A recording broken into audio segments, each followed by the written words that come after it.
મંદિરના પાછળના ભાગમાં અક્ષરગંગા કરીને જગ્યા આવેલી છે. વિશાળ જગ્યામાં નદી છે.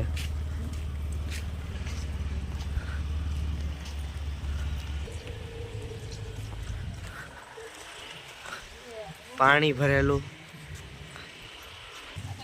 ખૂબ ભરપૂર પાણી ભરેલું છે.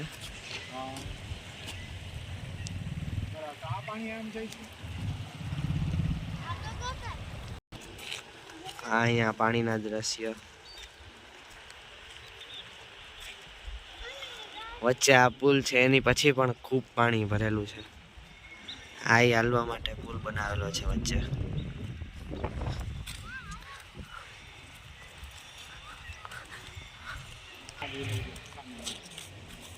તે નદીની બાજુમાં આ બાંધકામની અંદર બ્રહ્મકુંડ આવેલ છે.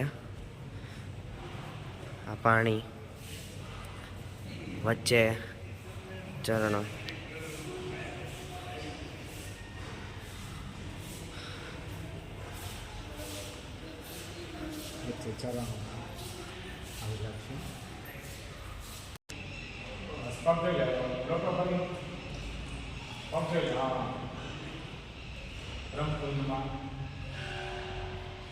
આ નદીની બહાર એક આ કુંભ આવેલો છે.